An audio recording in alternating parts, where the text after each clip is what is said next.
mais energia. Se gasta mais energia, ele precisa, aquele ser vivo precisa ter mais energia para gastar, concordam?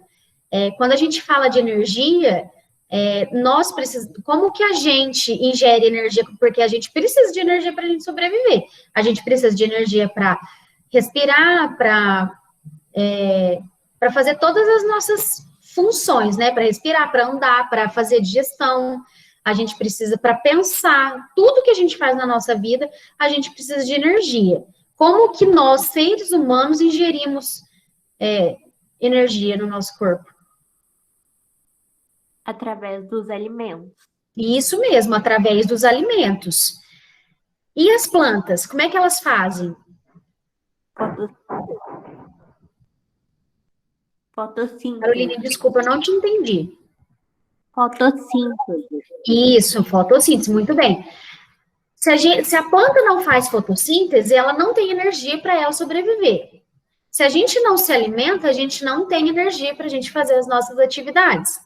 Se um carro não tem gasolina, ele não anda. Então, a energia a gente pode chamar de combustível, porque a gente precisa desse combustível para a gente fazer as nossas atividades diárias. Seja aquelas de trabalhar, andar, ou até mesmo aquelas que a gente faz involuntariamente, né? Respirar, pensar, dormir, a gente gasta energia para tudo, tá? Então, existem seres unicelulares e seres pluricelulares, certo? Numa outra classificação, existem os seres procariontes e os seres eucariontes. Quem se lembra o que são os seres procariontes e seres eucariontes? Procariontes são células mais simples. Células o quê? O DNA fica solto no citoplasma. Isso mesmo. E os seres eucariontes? Tem uma membrana envolvendo o DNA. Exatamente, perfeito, isso mesmo. Eu vou abrir de novo aquela imagem para vocês que a gente viu na primeira semana. Então, assim, ó, os seres procariontes, eles são seres mais simples e são seres que não têm o seu DNA delimitado por uma membrana. São seres, então, muito menos complexos. E os seres vivos e os seres eucariontes são seres que têm o núcleo, o DNA, o material genético delimitado por uma membrana. Bem perfeitinha lá, aquela membrana vai fazer o papel de proteger aquele DNA, de envolver. Olha só uma imagem diferenciando tanto a célula eucarionte quanto a célula procarionte. Do lado direito da tela aqui, vocês conseguem ver o seguinte. Aqui é uma célula procarionte que tem muito menos estruturas do que uma célula eucarionte. Aqui a gente tem o DNA todo misturado aqui, ó, todo como se alguém tivesse jogado lá no citoplasma. E o núcleo celular, o DNA está bem aqui, delimitadinho por uma membrana bem bonitinho ali, todo organizado. Então, quando a gente vai observar o núcleo de um ser vivo eucarionte, ele tem o DNA organizado, porque está organizadinho e envolto por uma membrana. Agora, o ser vivo procarionte, não. Vocês estão vendo, tá, tipo, é como se a gente tivesse, se a gente for comparar, tá? Só a imagem para vocês terem uma ideia. Tipo, é como se tivesse pegado uma corda, um barbante, tipo, jogado assim, e do jeito que ficou. Claro que não é um barbante, né? Mas só para vocês entenderem como é que ele fica ali naquele citoplasma. Fica bem jogado mesmo, tá? Então, aqui a gente tem os seres vivos procariontes e os seres vivos eucariontes. Um é mais complexo do que o outro, até mesmo pelo tanto de estruturas que tem dentro da célula. Que estruturas que são essas? As estruturas que são as organelas. O que as organelas fazem? Isso é matéria mais para frente, mas eu já vou adiantar para vocês. As organelas, elas são como se fossem órgãozinhos bem pequenos lá dentro da célula. Aqui dá para vocês verem, ó, nessa mesma imagem que eu mostrei agora. Aqui a gente tem uma membrana, perdão, uma organela, aqui a gente tem outra organela, esses pontinhos vermelhinhos também são outra organela, esse branquinho aqui também é outra, aqui é outra, isso é outra, o núcleo também é uma organela. Então, organelas são como se fossem órgãozinhos, órgãos pequenos que têm funções dentro da célula, certo? Se a gente parar para analisar o nível de organização de um ser vivo, de nós seres vivos, vamos pensar assim, de nós seres humanos, é célula, um conjunto de células, várias células juntas, elas formam um tecido, vários tecidos juntos formam um órgão, vários órgãos formam um sistema, e vários sistemas formam um organismo. Porque se a gente analisar o nosso corpo, a gente tem as células, os tecidos, os órgãos, os sistemas, e nós somos um organismo. Quantos sistemas que a gente tem? Vários.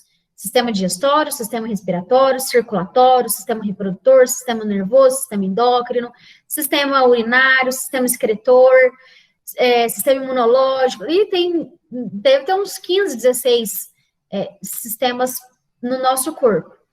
Cada sistema é formado por alguns órgãos.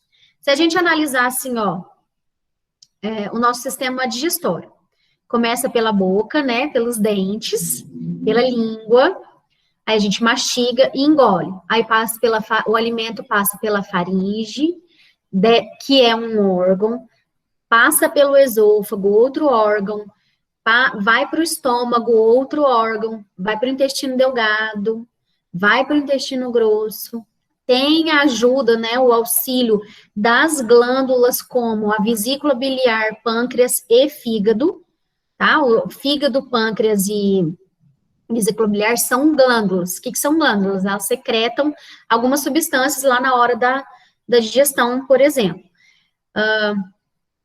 E a nossa digestão termina nas fezes, quando a gente elimina o que não consegue mais absorver de nutriente, tá? Então, nós somos seres vivos complexos. Deixa eu tirar aqui. Somos seres vivos complexos, seres vivos que temos, né, uma série de estruturas e cada uma com a sua função. Por que eu falei do sistema digestório? Para fazer uma comparação dentro das células. Dentro das nossas células, a gente tem a organela que vai fazer a nutrição, a organela que vai produzir proteína, que vai fazer a síntese de proteína, tem a organela que vai fazer a respiração, a digestão celular, a excreção celular, tudo isso acontece dentro das nossas células também, tá? Depois, nós vimos, então, um outro conceito ainda sobre células. A gente viu as três unidades, as três partes básicas da célula, seja uma célula unicelular, seja uma célula pluricelular. São três: membrana plasmática, núcleo e, no caso, material genético, se for um ser vivo procarionte, e citoplasma. São essas três estruturas que a gente tem que são comuns a todos os seres vivos, todas as células. Se eu não me engano, eu falei com vocês aqui para a gente fazer uma comparação de uma célula dessas estruturas com um ovo frito. Falei para vocês? Não sei se eu falei, não lembro. Falei, né? A bordinha queimadinha é uma membrana, o branquinho, né, fica sendo o citoplasma, e a gema vira o núcleo ou o material genético daquela célula, se a gente fosse comparar para vocês imaginarem, tá? Então, todas as células, elas têm essas estruturas. Qual que é a importância da membrana plasmática? Envolver a célula, proteger a célula e ver o que vai permitir, o que ela vai permitir entrar e o que ela vai deixar sair daquela célula. Pode entrar água? Pode. Pode entrar proteína? Pode. Sais minerais? Pode também. Pode entrar um vírus dentro da célula? A membrana vai ser uma proteção. Pode até ser que o vírus consiga entrar dentro das células, até porque eles conseguem, né? E eles são muito menores do que as nossas células. Então, é fácil para eles conseguirem entrar, dependendo da espécie do vírus. Mas, de qualquer forma, a membrana plasmática ela é uma primeira proteção para as nossas células, tá? O citoplasma é onde ficam essas organelas que eu estava falando para vocês, que trabalham como se fossem órgãozinhos, e elas trabalham em conjunto. Uma trabalha assim, ó, as organelas trabalham muito em sintonia, tá? E o núcleo, que é onde fica o nosso DNA, o nosso material genético, que vai perpetuar a espécie. A gente vai falar mais sobre isso na hora da revisão da genética. Tudo bem até aqui? Eu tô falando rápido porque é que são 4 aulas em uma hoje.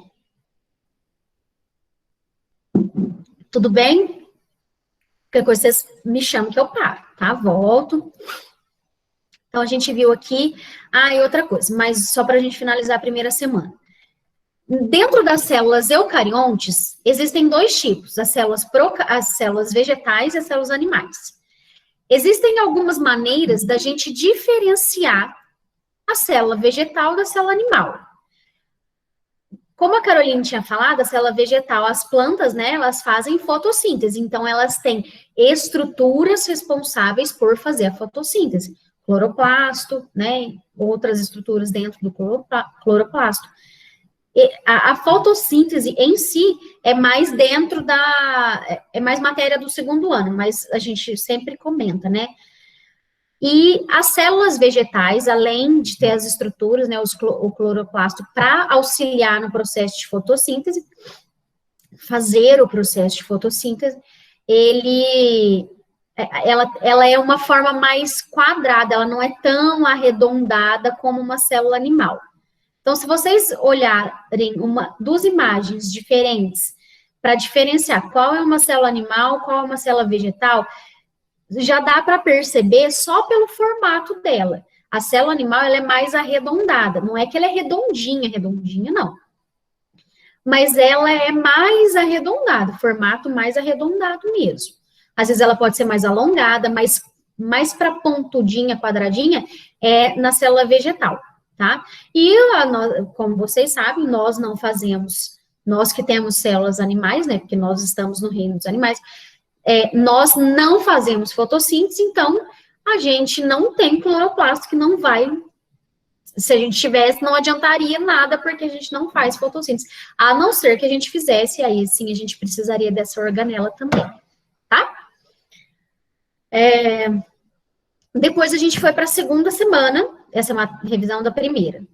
2ª semana, nós estudamos sobre o núcleo celular. Qual é a importância do núcleo celular? Primeiro, de cara, ele guarda e protege o material genético, o DNA, certo? Esse material genético, esse núcleo celular, ele está presente na nossa vida, né, desde quando a gente era uma célula apenas. Então, quando a gente era só uma célula, quando aconteceu a fecundação, que aí que a célula começou a se dividir, daí sim, a gente, desde antes, a gente já tinha um DNAzinho lá, porque veio o DNA do pai, veio o DNA da mãe, matéria da 3ª e 4ª semana, tá? Vimos, então, a importância, né, do material genético, do núcleo celular, que é proteger também o material genético, ele controla as atividades que a célula vai fazer, ele é como se fosse o cérebro, ele que vai mandar ali na célula.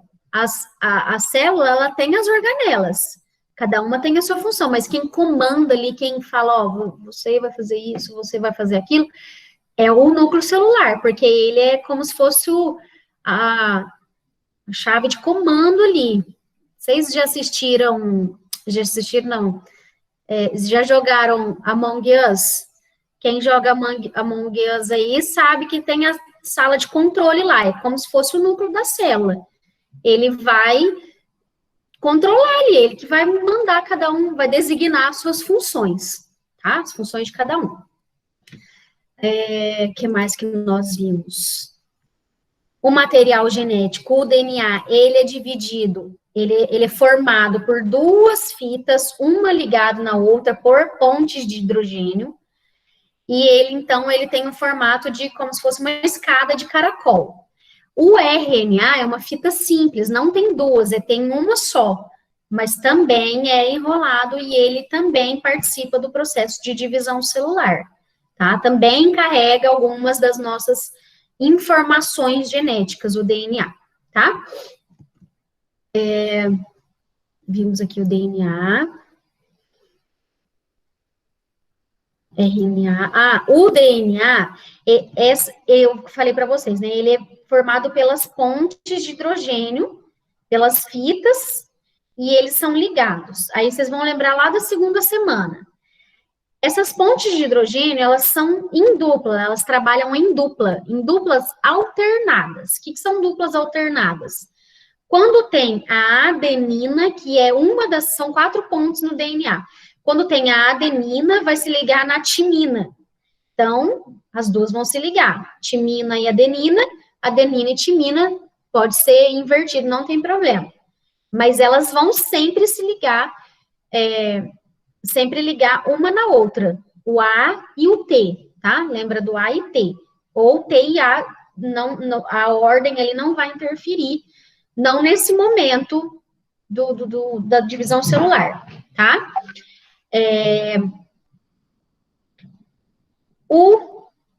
E as outras duas bases nitrogenadas, que são as duas pontes de hidrogênio, que são a citosina e a guanina, que também tem no RNA.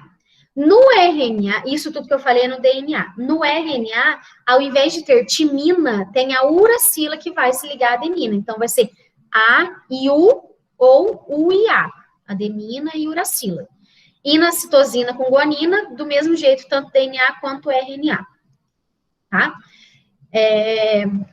Importante também, o núcleo, ele é responsável pela divisão celular. Peraí um minutinho, gente.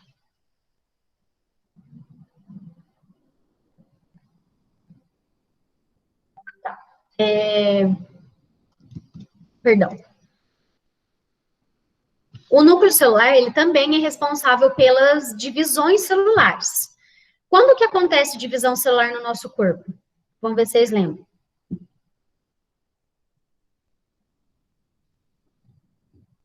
Em que momento da nossa vida acontece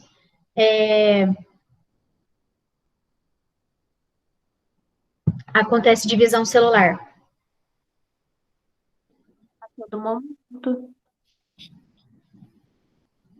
As células morrem e... Isso. Na verdade, a gente tem dois grandes momentos que a gente tem divisão celular. O primeiro, não são dois grandes momentos, né? Na verdade, é um momento contínuo. O primeiro momento é quando tá lá na fecundação, vou falar já de novo sobre isso. Quando tá lá na fecundação, a gente vai começar a se desenvolver por divisão celular. Então, quando tem a fecundação, o óvulo e o espermatozoide, que eles se fecundam e acontece e vira o zigoto, que é a primeira célula, quando tem 23 cromossomos do pai e 23 cromossomos da mãe, quando isso acontece, essa primeira célula dividida, o que vem? O que acontece? A gente continua se dividindo em 2, 4 células, 8 células, 16, 32, 64, e aí começa as células a se especializar, então vai surgindo células específicas no nosso corpo. Igual eu não sei se eu cheguei a comentar com vocês, as células do nosso cérebro não vão funcionar no nosso pulmão, porque são células cada uma do seu lugar. Então, as células do pulmão é uma, a célula do nosso cérebro é outra, tá? Então, a gente vai fazendo a divisão a partir do momento da nossa fecundação. Aí é o que a Carolina estava falando, só que as nossas células, elas têm uma vida útil, então elas vão morrendo e a gente vai continuar dividindo. Então, vai dividindo, vai morrendo, vai dividindo, vai morrendo. Conforme a gente vai ficando mais velho, esse número de divisão celular já não acompanha tanto o número de células que vão acabar morrendo, por isso que a gente vai envelhecendo. Mas a gente sempre vai fazer divisão celular. Pode diminuir o fluxo ali de células, mas a gente sempre vai fazer. Um outro momento que, aí, esse tipo de divisão celular a gente chama de divisão celular de mitose. Então, a mitose é o tipo de divisão celular que acontece com todas as células do nosso corpo. Todas. Seja neurônio, seja célula do coração, do pulmão, da pele, do intestino, do estômago. Todas as nossas células vão sofrer mitose ao longo da vida. Então, quando eu falei um momento, na verdade, o momento é a nossa vida inteira. Desde a hora que a gente foi fecundado até hoje, até o final da nossa vida. E um segundo tipo de divisão celular é a meiose. A meiose é o processo de divisão celular que acontece nas nossas células reprodutoras apenas. Então, quais são as células reprodutoras dos seres vivos, do homem e da mulher? Qual que é? A do homem. Espermatozoide e óvulo. Isso, o espermatozoide do homem e o óvulo da mulher. Isso mesmo. Então, a meiose, ela vai acontecer somente nos espermatozoides do homem e nos óvulos da mulher.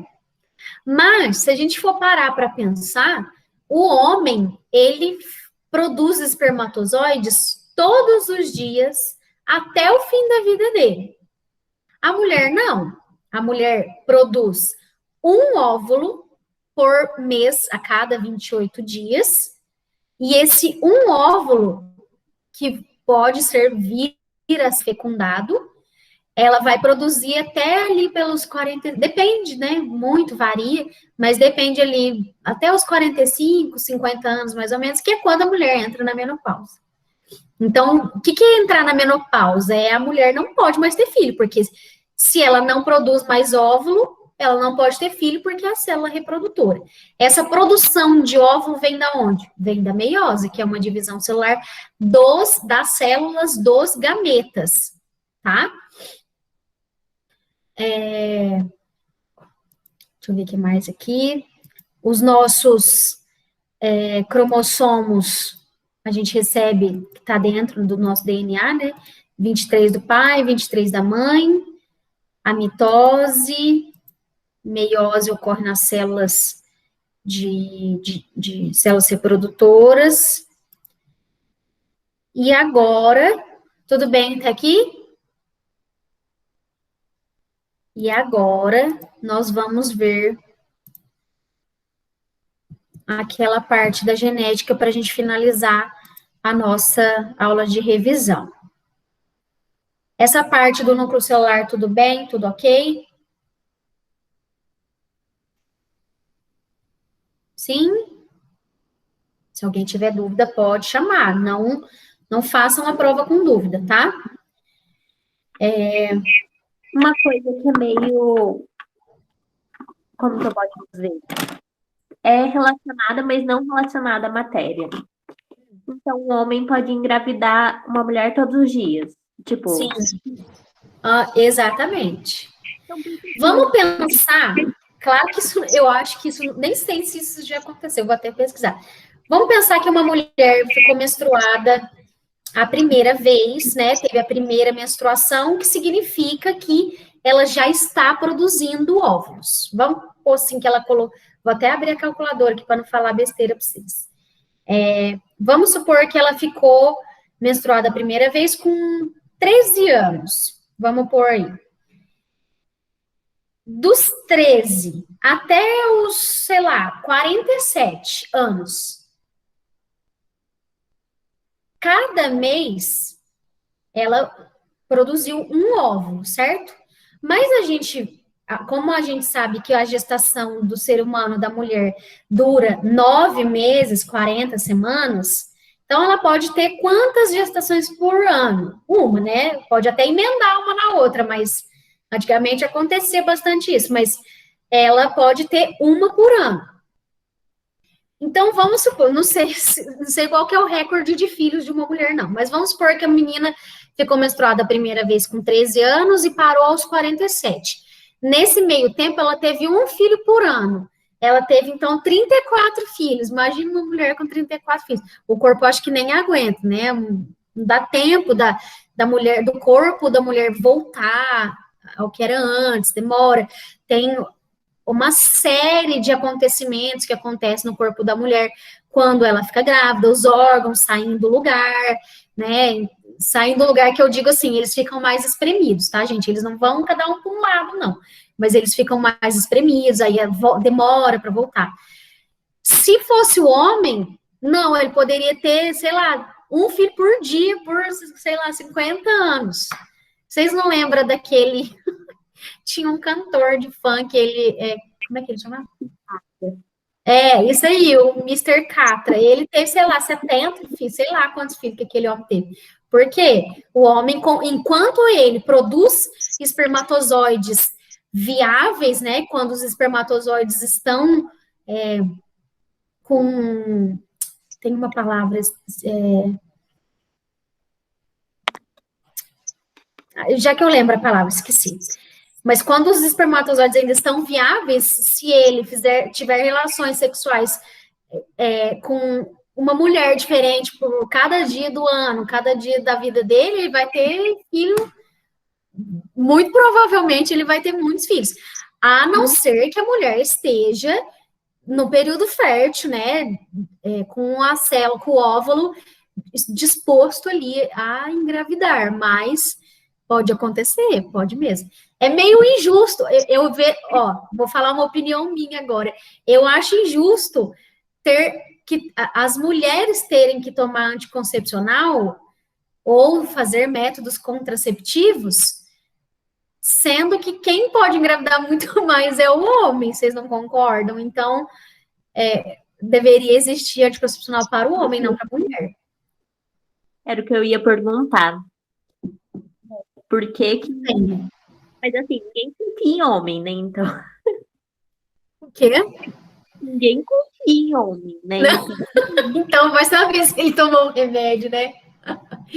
Enquanto isso, a mulher, né, vai lá e se entope de hormônio, porque não é só para não engravidar que hoje existe anticoncepcional, métodos contraceptivos, mas antigamente era só para não engravidar. Hoje não, hoje tem anticoncepcional para mulher que está na menopausa, para mulher que tem para mulher que tem endometriose, para mulher que tem cisto, para mulher que não tem cisto, tem uma série aí de remédios. Mas eu ainda acho injusto a mulher ter que tomar, sendo que o homem pode engravidar muito mais por aí, né? Mas é o que você falou, vai saber. Mas é isso. Então, essa parte do núcleo celular, divisão, meiose, mitose, certo? E depois a gente entrou na parte de genética. Não sei se vocês acharam difícil, não sei como é que vocês acharam. Vamos fazer de um modo geral. Primeiramente, quem foi o cientista que começou a trabalhar com genética? Mendel, Isso mesmo. Mendel, ele foi um monge, lá em 1800 e alguma coisa, que teve uma sacada e começou a pensar, que menina ali parece com o pai dele, parece com a irmã, parece com a tia. O que tem por trás disso? Alguma coisa deve ter. Alguma coisa deve ter. Quando ele começou a tentar estudar, ele procurou um ser vivo que fosse mais rápido de se reproduzir para ele ver os resultados daquele trabalho que ele iria começar a fazer. Então, ele escolheu a planta, plantas que tenham sementes, né, como vagens, tem a vagem onde ficam as sementes, e ele que deu o start ali no início, para o início do estudo da genética. Aí eu volto. O que é genética? É o estudo das características que a gente herda, o estudo das nossas, da variabilidade dos organismos. Porque pensem, imagina que chato que seria se todo mundo fosse igual, se todo mundo gostasse das mesmas coisas, se todo mundo lesse as mesmas coisas, se todo mundo ouvisse as mesmas coisas, ia ser super chato. Então, essa variedade genética ali dos organismos vem para isso também, né? Até não pelo fato de ser chato, de que todo mundo de que se fosse chato que todo mundo fosse igual, mas ele que teve esse start aí de, nossa, vamos estudar, vamos ver se essas características podem passar, se essa doença pode passar, essa planta aqui estava doente, será que essa doença vai passar para o filho? Para a planta filha? Será que não vai passar? O que será que é isso? Será que passa? Será que não passa? Será que o filho não pegou? Não pegou? Então, ele começou esse estudo de desenvolvimento, de reprodução das plantas, teve toda uma técnica, ele era botânico, para quem não sabe, é o estudo das plantas, tá? Ele já era botânico, então para ele ficou muito mais fácil trabalhar com as plantas, já que ele já tinha um conhecimento prévio para isso. E ele viu que as nossas características são herdadas, elas são passadas, né, do pai para a mãe, do pai para o filho, da mãe para o filho. Então, a ciência que estuda a hereditariedade e a variação, né, a variabilidade dos organismos. As nossas características, elas são determinadas por genes, tá? Genes. O que são genes? São pedaços, né, fragmentos do DNA, do cromossomo, que é onde ficam as nossas características. Então, ó, lá no cromossomo tem um pedacinho que a gente chama de gene, e esse gene é onde ficam as nossas características. Que característica? Aí, se eu sou daltônica, tá lá um pedacinho de gene no meu cromossomo. Se eu sou albina, ou se eu vou ter um filho albino, ou se minha mãe é albina, e essa informação está no gene, que é um pedacinho do cromossomo, tá? Esses genes, essas características são transmitidas de um para outro por causa dos genes. Então, não sei se vocês já ouviram falar assim, que a menina ali recebeu o gene da mãe, o gene do pai. Não o gênio, não, tá? Não é o gênio, tipo, o gênio difícil, não é isso, não. O gene. Recebeu o gene da mãe, recebeu o gene do pai. É o pedacinho com essa característica que está lá no cromossomo, tá? Os genes, eles determinam as variedades da característica, que a gente chama de alelo. Então, alelo é um pedaço do gene, é como se fosse a letrinha. Lembra das duas letrinhas lá que eu falei para vocês nas últimas aulas? O gene, ele é formado por duas letras. Essa variabilidade, aí foi aqueles termos que eu tinha falado para vocês.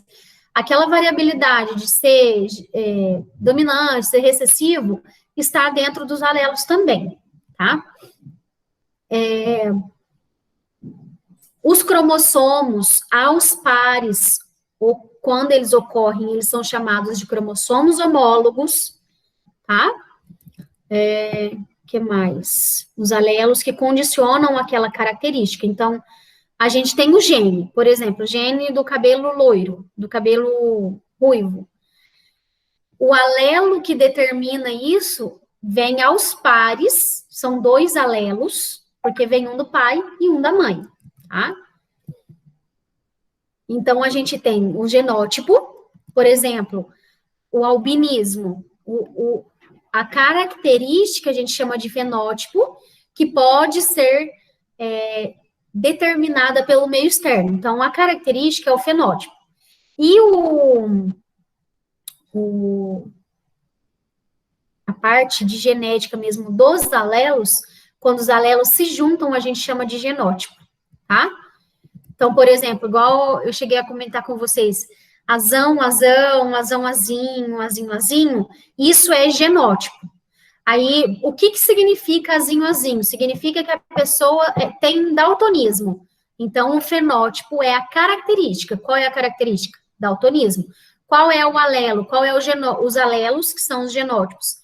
Azinho, azinho, por exemplo, tá? Daltonismo é uma doença recessiva, então ela só acontece quando tem azinho, azinho, tá? Continuando. Então, a gente tem dois tipos de alelo. O alelo dominante e o alelo recessivo. O que é o alelo dominante? O alelo dominante, ele vai se sobressair aquela característica ou aquela doença. Por exemplo, quando o Mendel fez o primeiro estudo dele, ele viu que as sementes amarelas, elas eram dominantes, porque teve um resultado lá que foi 100% amarela. Depois até apareceu a verde de novo, mas a amarela era dominante. E ele viu que tem os alelos recessivos, que só acontece se tiver dois alelos recessivos.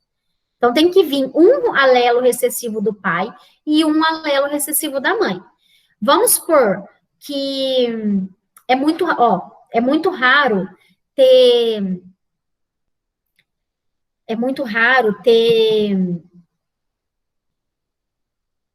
mulher com daltonismo. Muito raro, muito mesmo. É mais fácil ter um homem com daltonismo do que uma mulher ter daltonismo. Mas não é que é impossível, que nunca vai acontecer, não, tá? Nessa probabilidade aí da mulher ser daltônica ou não, por que acontece do homem ser daltônico, sendo que é uma doença recessiva? Porque ele recebeu um alelo do pai e ele recebeu um alelo da mãe. Se juntar esses dois alelos para a característica de daltonismo, essa criança vai nascer com daltonismo. Somente se tiverem dois alelos, se tiver um do pai e um da mãe, tá? Então, o alelo, ele pode até ser recessivo, mas para aquela característica acontecer, ele só vai acontecer se tiver em dose dupla.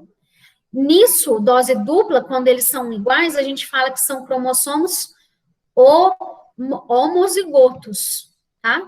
Desculpa, não é cromossomo, não. São alelos homozigotos. Porque eles são iguais. Se eu falar azão, azão ou azinho, azinho, os dois têm os pares iguais, então são homozigotos. Quando é diferente azão e azinho, é recessivo. É heterozigoto, perdão. É heterozigoto. Hétero significa diferente. Homo significa igual. Então, se eu falar para vocês, tem um azão, azão, ou um azinho, azinho, as duas letrinhas, os dois alelos são iguais, então eles são homozigotos. Agora, se eu falar azão, azinho, eles são alelos diferentes e eles então são heterozigotos, tá?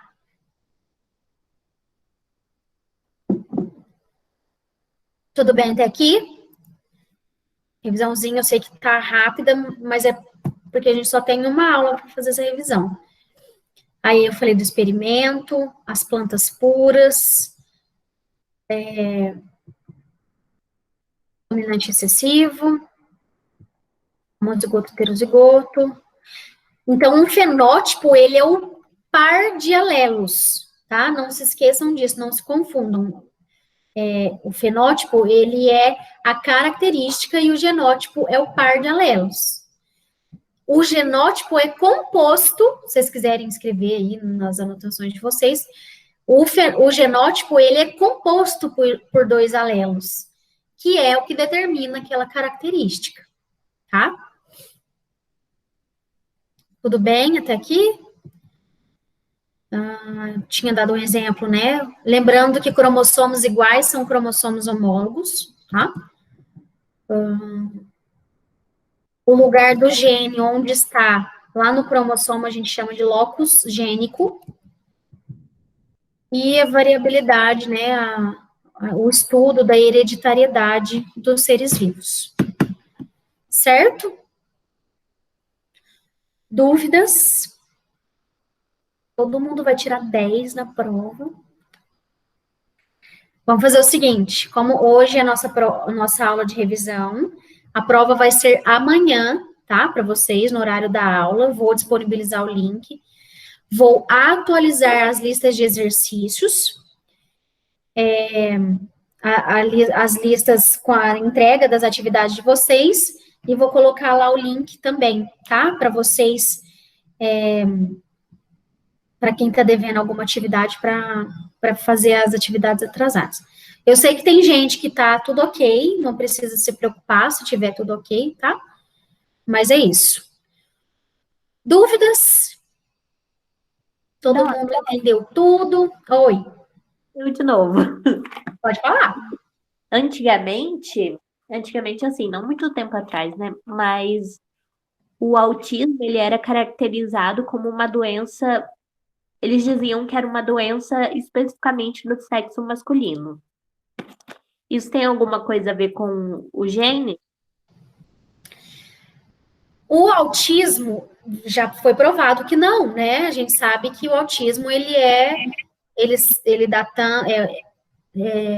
como é que é? TEA, é transtorno do espectro autismo. Ele pode dar tanto em mulher quanto em homem. Mas existem doenças, não sei se eu acho que eu cheguei a comentar com vocês do X frágil, falei ou não? Não me lembro, acho que não. Tem uma doença, ou algumas outras doenças, que acontecem só em um dos sexos. Tem doença que acontece só no homem, tem doença que acontece só em mulher. Tem um tipo de esclerose, eu não lembro se é esclerose múltipla, que acontece só em mulher. Essa doença do síndrome do X frágil, ela acontece só em homem, mas é a mãe que passa. Então, assim, para a gente falar, isso acontece em homem, antigamente as pessoas não entendiam muito o que era o que é o autismo. Então, hoje, que está começando, que já tem mais um entendimento melhor sobre isso, sabe? Mas falar do autismo é bem complicado. Tem criança que pode, tipo, a mãe é autista, o filho também vai ser, sabe? Mas também não necessariamente que a mãe é e o filho vai ser. O do autismo é um pouco mais complexo. Agora, tem doença que acontece só em um dos sexos, essa do X frágil, por exemplo. Só acontece em homem, só aparece em homem. Aí a coordenação motora é muito pouco desenvolvida. É uma pessoa muito agressiva. Professora, Oi. mas se isso acontece em homem, a mãe não passou pra ele, então a mãe não tinha? Ela tem o alelo, mas ela não passa, aquela característica não se manifesta na mãe. Por exemplo, ó, faz de conta que eu tenho o alelo pro X frágil. Se eu tiver um filho, uma filha, eu posso passar para ela, mas ela não vai ter nada. Agora, se eu tiver um filho homem, eu posso tanto passar para ele quanto essa característica manifestar naquele menino, entendeu? E assim, ó, a mulher não vai, ela só vai saber se ela tem esse gene se um dia ela tiver um filho menino e esse filho apresentar essa característica, entendeu? Ou então fazer igual, até eu já falei para vocês, fazer igual a Angelina Jolie, fazer um mapeamento genético lá, daí ela vai saber o que ela tem, que não é muito viável para a gente, né? Mas não necessariamente que, por exemplo, igual, vou pegar até outra parte aí, por exemplo, o daltonismo. Tem o alelo para o daltonismo, mas eu não recebi 2 alelos, eu recebi um só. Então, essa característica não vai aparecer em mim. Por quê? Ela é uma característica recessiva e ela precisa parecer aos pares, precisa ter do pai e da mãe. Se eu não tenho, se eu só recebi do meu pai, por exemplo, eu não vou ser daltônica. Eu só vou ter o alelo para isso, mas eu não vou ser daltônica, porque minha mãe não é, e nem tinha o alelo para passar para mim, entendeu? Então, só, a gente, dependendo da característica, a gente tem que analisar. Vamos analisar o que que é. A característica, ela é o albinismo, ou então cabelo, olho, tanto faz, qualquer característica. Se ela for uma característica já recessiva, ela só vai poder manifestar, ela só vai acontecer quando ela tiver em dupla. Se for uma do pai e uma da mãe, aí sim.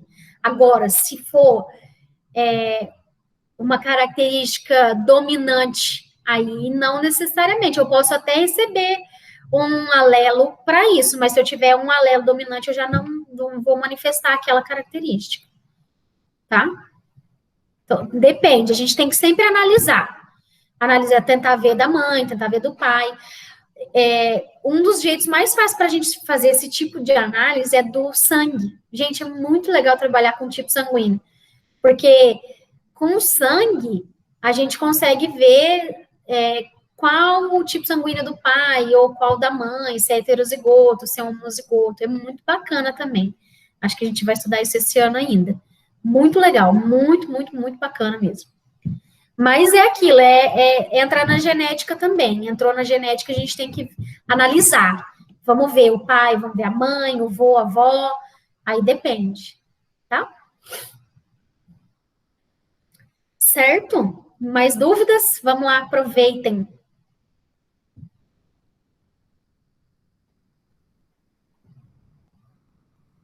Não?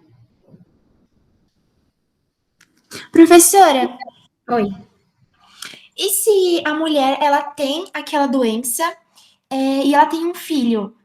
A possibilidade dele ter aquela doença, de aparecer nele, é maior do que não ter? Depende da doença. Por exemplo, tem doenças que não necessariamente são genéticas, que elas são hereditárias. Por exemplo, diabetes. A diabetes, ela pode ser hereditária. Então, a pessoa pode, tipo assim, eu tenho um primo, só que ele foi da parte da mãe dele, né? O pai dele é irmão da minha mãe. Meu tio teve um filho lá com a mulher. Aí, olha só. Então, meu tio casou com essa mulher. E ela tem uma irmã. Essa irmã tem diabetes. Aí a minha tia não tem, a Lígia não tem. E o filho deles tem diabetes. Já faz aí um tempão que descobriram. E ele é novinho. Aí, a mãe delas, das duas irmãs, da minha tia e da irmã dela, a mãe delas tinha. Passou para uma filha, provavelmente passou para a Lígia também, mas como não, o meu tio não tem nada, ou não tinha algum alelo, só passou passou só para ela. E aí ela acabou passando para o filho e acabou desenvolvendo. Mas também, aí tudo tem um mais, né? Mas ela tem 3 filhos, só um teve diabetes. Hoje, até então, nenhum dos outros 2 tiveram, só um. Então, não necessariamente que a mãe vai passar, ou então ela pode passar o gene e aquela característica não se manifestar na criança. Por exemplo, ó, eu tenho asma. Asma pode ser hereditário, mas nem meu pai, nem a minha mãe tem asma. Nenhum dos dois. Nem a minha avó, ninguém na minha família quase tem asma.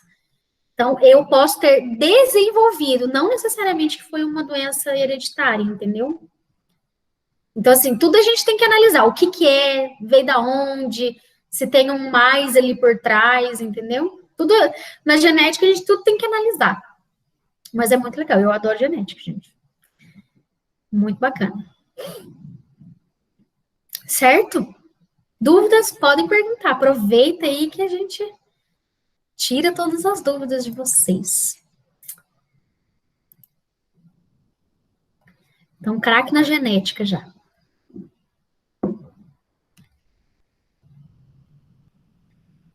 Certinho, então? Amanhã será a avaliação. Vou postar o link para vocês depois, no horário de aula amanhã, tá bom? Qualquer coisa é só chamar.